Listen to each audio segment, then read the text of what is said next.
Smart meter ते तर खलास करेल, मी सांगतोय.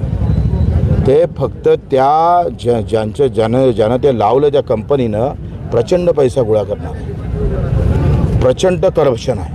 अर्धे मंत्री आणि अर्धे कंपनी. त्या स्पीड मीटरचा आमचा काय फायदा होईल? तुम्हाला मीटर लावायचं होतं तर कमसे कम त्याच्या बिलामध्ये जसं मोबाईलचं सिम कार्ड संपतं, पैसे संपतं, तसं जर एखादी नवीन टेक्नॉलॉजी आली असती तर लगेच त्यानं सांगितलं असतं का एवढे तुमचे पैसे महिन्याचे बाकी आहे, थोडा कमी विद्युत वापरा. ऊर्जा थांबली असती, बचत झाली असती आणि शेतकऱ्याचे पैसे पण वाचले असते. तुम्हाला स्मार्ट कशाला म्हणतो? स्मार्ट फक्त काय दिसण्यावर असते का? विचार काय आहे तुमचे? लुटण्याचे विचार आहे ते स्मार्ट मीटर लावून. शेतकऱ्याला आणि त्या ग्राहकाला फायदा काय सांगा ना त्या मीटरचा?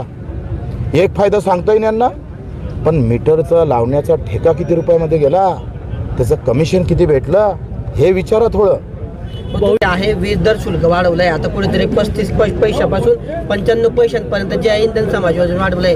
दिवाळीच्या तोडवारीकडे घोषणा पण करत नाही शेतकऱ्यांसाठी, दुसरीकडे हा मोठा फटका आता शेतकऱ्यांना. आता टॅक्स माफी उत्सव केला. कापडावरचा टॅक्स 5% केला, पहिले तो 12% होता. सुतावरचा 5% होता, तो 12% केला. सेम केलाय. हे सगळा गोळ भंगाळ आहे, बनवा बनवी सुरू आहे. आपल्याला काय वाटलं कापडावरचा टॅक्स कमी झाला, 12चा 5 केला म्हणून आम्ही खुशी होतोय. पण त्या सुतापासून जे कापड बनतं त्या सुताचा जो 5% होता तो 12% करून टाकलाय. म्हणजे त्या तिथं घुमून आम्हाला मारणं सुरू आहे. इकडे सांगायचं आम्ही टॅक्स कमी केला म्हणून, आणि दुसऱ्या इकडे तिसऱ्या अर्थव्यवस्थेत चाललो आहे आम्ही. आणि तिसऱ्या अर्थव्यवस्थेमध्ये रोजच्या आत्महत्या 15 आहे. हो मग ही अर्थव्यवस्था अदानी अंबानीसाठी आहे का? ह्या तिसऱ्या अर्थव्यवस्थेची ताकद जर राज्यामध्ये केंद्रामध्ये आली असेल तर ती ताकद आमच्या शेतकऱ्याला, मजुराले, दिव्यांगाले भेटू नये? हा साधा सवाल आहे आमचा. आणि कर्जमाफी आम्ही मागितली नाही, तुम्हीच दिलेली आहे. तुम्ही आत्ता त्या नॅनो कंपनीला 540 कोटीचं कर्ज 0.01% दिलं. आम्ही बकरी घेतो तर 18% कर्ज द्यावं लागतं. 18 ते 26% कर्ज वसूल करतोय. महिंद्रा फायनान्सवाले असू द्या का अधिक दुसरे असू द्या, व्याजाने मारतो.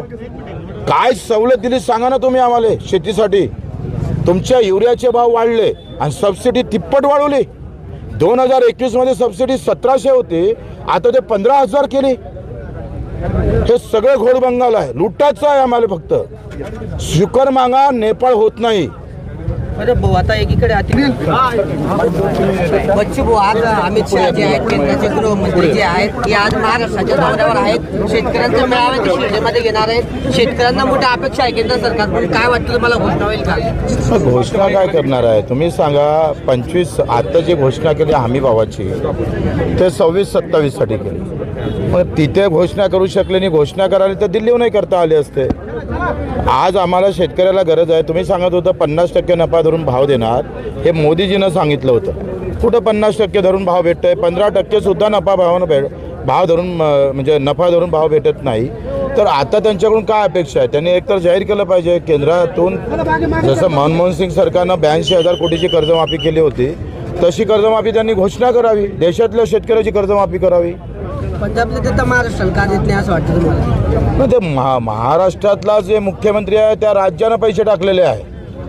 केंद्राचे पैसे घेतले 1600 कोटी रुपये, पण केंद्राच्या NDRFच्या निधीच्या व्यतिरिक्त राज्यानं आपला हिस्सा टाकला आहे. हे इथल्या मुख्यमंत्र्याचं काम आहे, इथल्या मंत्र्यांचं काम आहे. तुम्हाला 14,000 कोटी रुपये द्या लागतं ना तिकडे नाशिकच्या कुंभमेळ्यासाठी. मग इथं 2,000 कोटीमध्ये हा आमचा शेतकरी मरतो, त्याच्यासाठी पैसे नाही आहे का तुम्हाला? मग तो शक्तीपीठ रद्द करा ना, काय हरकत नाही. रद्द झाला तर काही वाहनं थांबणार आहे किंवा महाराष्ट्र थांबणार आहे? इथं शेतकरी आज करून बसला. हो लक्षात घ्या, तो शेतात जातं. काल संभाजीनगरची आत्महत्या झाली, तो शेतात गेला, शेत पाहून आला, त्यानं आत्महत्या केली. त्यानं आत्महत्या केल्यावर त्या बापाला अटॅक आला, तो पण मेला.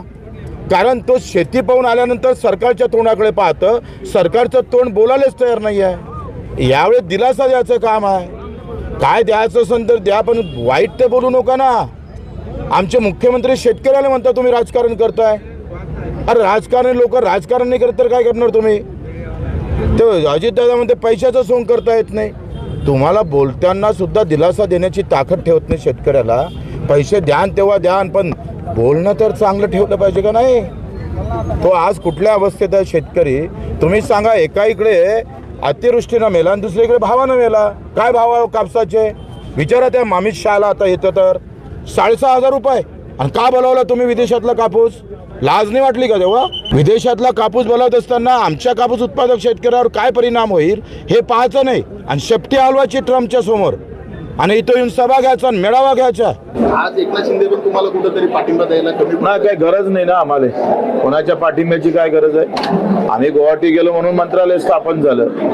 पण ते कसं आहे, आम्ही गेलो हे अजून 10 वर्ष तुम्ही हाच प्रश्न विचारणार.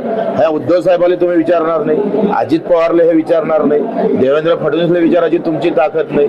कारण आम्ही गरीब आहोत का नाही? गरीबाची पोरगी पळून गेली का तिचं लफडं होतं, श्रीमंताची गेली म्हणजे प्रेम होतं. असं तुमची मानसिकता तेच आहे. ठाकरे बंधू एकत्र येतात त्यासाठी काँग्रेसचा विरोध. हा ठाकरे बंधू एकत्र येत आहेत तर मनसेसाठी काँग्रेस काय भलं काय होणार आहे? अजेंडा काय? एकत्र येत आहे तर अजेंडा काय? अजेंडा सांगितला पाहिजे ना. का झेंडेच दोन एकत्र येणार, अजेंडा राहणारच नाही.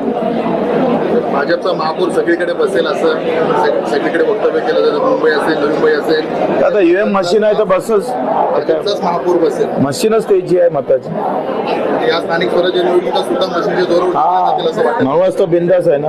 आजही प्रतीक्षित आहे की आम्हाला आज उद्या मदत मिळेल. हे बनवा बनवी आहे. कसं आहे, मुख्यमंत्र्यांना चतुराई दाखवायला पाहिजे, काही हरकत नाही.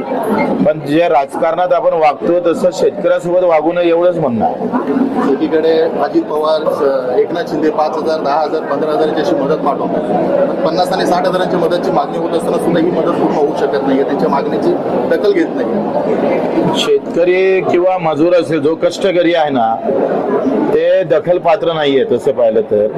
कारण जात आणि धर्म एवढ्या डोक्यात गेला का जो कष्टाची लढाई लढतं त्याला बाजूनं ठेवण्याचा प्रयत्न आतापर्यंत झाला, आताही होत आहे. आणि याला कारण आम्हीच आहोत. आम्ही जास्त जाती धर्माला महत्व देतोय आणि राजकीय पक्षाला तेच पाहिजे असतं. काही न करता मताचं गणित जुळत असते. महाराष्ट्र आणि बिहारमध्ये आपण बघतो की भेदभाव केला जातोय पंतप्रधानांकडून. एकीकडे बिहारमध्ये भरघोस मदत मिळते, शेतकरी असेल किंवा लाडकी बहीण असेल. पण तीच मदत महाराष्ट्रात पूरग्रस्तांना मिळते ना लाडकी बहिणीला मिळते. निवडणूक आहे ना. हे कसं आहे, अजेंडा निवडणुकीचा आहे आणि निवडणुकीशिवाय काहीच नाही. ते त्याने स्पष्ट करून सांगितलं का आम्हाला राज्य महत्वाचं नाही, राष्ट्र महत्वाचं नाही, धर्म महत्वाचा नाही आहे. आम्ही त्या पदावर जाणं महत्वाचं आहे म्हणून हा सगळा प्रकार होतोय. म्हणजे महाराष्ट्रातला कांदा आता ट्रेननं तिकडे स्वस्तात कसा जाईल याचा प्रयत्न होता. पण इथल्या शेतकऱ्यांना लुटून तिकडे स्वस्त देण्याचा प्रयत्न होतोय. याच्यावरून हे स्पष्ट आहे का हे सगळे भामटे लोक आहेत. या भामट्या लोकांनी मुद्दामून निवडणुकीशिवाय, राजकारणाशिवाय सामान्य माणसाचं दुःख कधीच समजणार नाही आयुष्यभर यांना. आणि राजकारणासाठीच राजकारण करत राहायचं, सामान्याच्या सेवेसाठी उतरायचं नाही. हे मोदीजीच्या एकूण वागणुकीवर, केंद्र सरकारच्या एकूण मदतीवरून ते सिद्ध होतं.